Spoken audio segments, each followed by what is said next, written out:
कुछ ऊपरी, ये मानसिक रोग है, कोई ऊपरी नहीं है, वो भीतरी ही सबका पिता बैठा हुआ भीतरी, वो जगन्नाथ, वो जगदीश, वो भीतर ही बैठा है। और किसको घुसने देगा? वो घुसने देगा किसी को? इसलिए ऊपरी महिलाओं को विशेष तौर पर, ज्यादा महिलाओं को ज्यादा है ऊपरी। निकाल दो दिमाग से, कुछ नहीं है ऊपरी। अगर महत्व दोगे ऊपरी है, दिमाग की हालत खराब होती रहेगी, मानसिक संतुलन बिगड़ता रहेगा। बिठा लो, ये कुछ नहीं है, ये मानसिक रोग है, मेरे को इलाज की आवश्यकता है, कुछ नहीं है। ये अंदर प्रवेश करने में, अंदर मंदिर में प्रवेश करने में सहायता मिलेगी, अंदर प्रवेश करने में सहायता मिलेगी। कोई टोटका वगैरह कुछ नहीं होता। जो वो जगदीश, वो अनंत कोट ब्रह्मांड का मालिक जब हमारे अंग और संग में है, तो कोई क्या बिगाड़ लेगा हमारा? वो टोटका बिगाड़ लेगा हमारा कुछ? ठीक है, ये एकदम मस्तिष्क से निकालो। अगर अंदर झलक देखनी है, अगर अंदर झलक देखनी है, और एक बार झलक दिख गई ना, तो वाह वाह कर उठो। ठीक, अपनी आस्था मत बांटो जगह जगह, एक जगह आस्था हो कि अंदर निवास करता है वो सबका जो वास्तविक मालिक है, तो अंदर वास करता है, हम सबके अंदर वास कर रहा है। इसलिए हम नमन करते हैं सबके अंदर निवास करने वाले, सबके शरीर में निवास करने वाले उस अकाल पुरुष, हम उसको नमन करते हैं।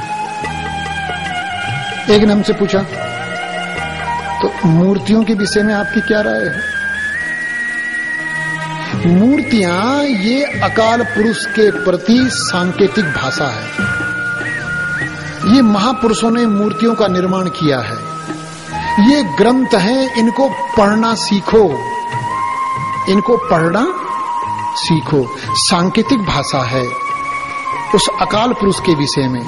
जैसे हमने कई बार उदाहरण दिया,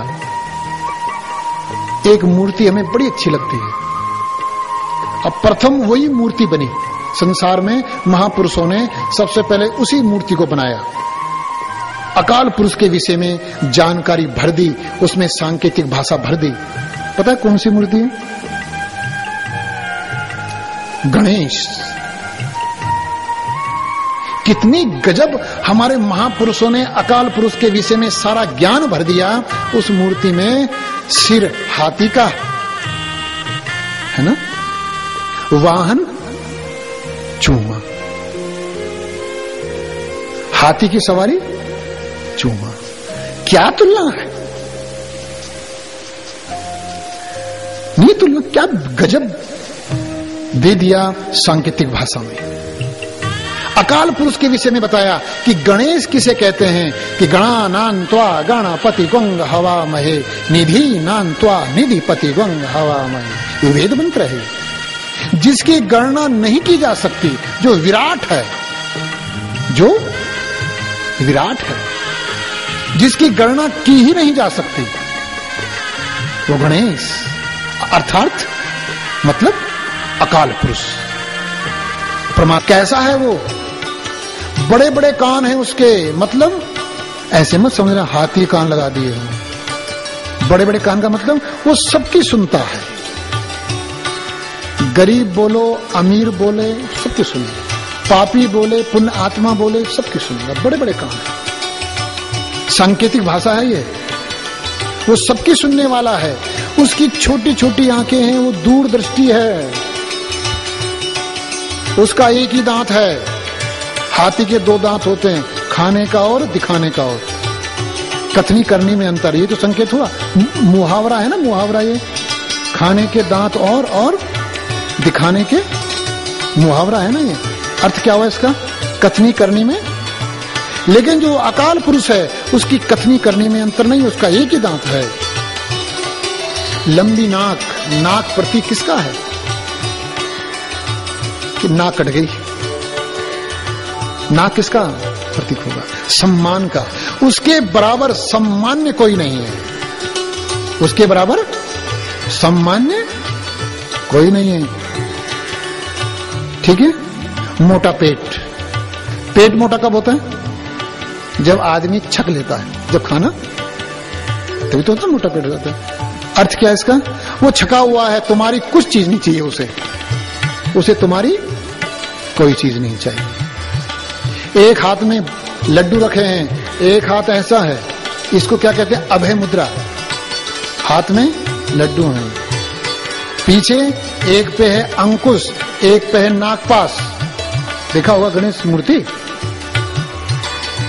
ये भोग और अभय किसको मिलेगा? अब चूहे पे आ जाओ। चूहा क्या है? चूहा कभी किसी ने चुपचाप बैठे देखा? या तो मुंह ही हिलता रहेगा या पूंछी हिलती रहेगी। और चूहा कैसा है? गणेश के नीचे काला। चूहा प्रतीक बनाया मन का, वो मन है। मन को जिसने अकाल पुरुष का आसन बना दिया, मन के ऊपर जब अकाल पुरुष को बिठा दिया तो अभय और भोग दोनों मिलेंगे। अभय और भोग दोनों मिलेंगे। जब नाम का अभ्यास करते हो, योग निद्रा और मूसक क्रिया करते हो, हम नहीं कहते बार बार श्वास पे ध्यान मत देना, नाम को पकड़ो, नाम को पकड़ो। जब योग निद्रा और मूसक क्रिया करते हो, नाम को पकड़ने के लिए क्यों कहते हैं हम? कि नाम को पकड़ने से मन आसन बन जाता है अकाल पुरुष का। मन आसन बन जाता है अकाल पुरुष का। तो चूहा मन का प्रतीक है, मन के ऊपर बिठाते।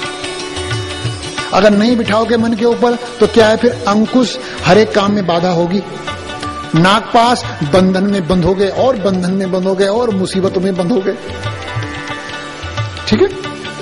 अब देखो अकाल पुरुष का परिवार है, देखो ना हमारे महापुरुषों ने क्या सुंदर करी। अकाल पुरुष की 2 पत्नी हैं, रिद्धि सिद्धि। पत्नी का मतलब ये समझ लेना है कि उनका कोई महिला है। सांकेतिक भाषा में हमारे महापुरुषों ने समझाया है। अकाल पुरुष की 2 हैं शक्तियां, रिद्धि और सिद्धि। 2 बेटे शुभ और लाभ, बेटी संतोष। जब अकाल पुरुष का आह्वान किया जाता है, ये सब साथ आते हैं, रिद्धि सिद्धि शुभ लाभ और संतोष। समझ रहे हो मेरी बात? गोस्वामी तुलसीदास जी महाराज ने बालकांड के 2 श्लोक में स्पष्ट किया है अकाल पुरुष किससे प्रकट होता है, किससे प्रकट होता है। भवानी शंकरौ वंदे श्रद्धा विश्वास रूपिणो याभ्याम बिना न पश्यन्ति सिद्धः स्वान्तः स्थम ईश्वरम। श्रद्धा और विश्वास, भवानी और शंकर क्या है? श्रद्धा और विश्वास। और गणेश उत्पत्ति किससे है? शंकर से नहीं है। किससे है? भवानी से। समझना है, सूत्र समझना है। विश्वास से नहीं पैदा होता वो अकाल पुरुष।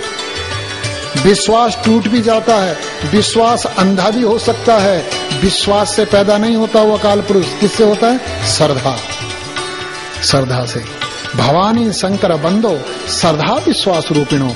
भवानी श्रद्धा का प्रतीक है, शंकर विश्वास का प्रतीक है। और गणेश उत्पत्ति मां से है, भवानी से है, शंकर से नहीं।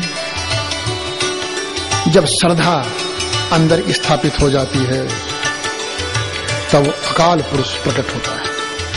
और अकाल पुरुष अकेला प्रकट नहीं होता, विद फैमिली।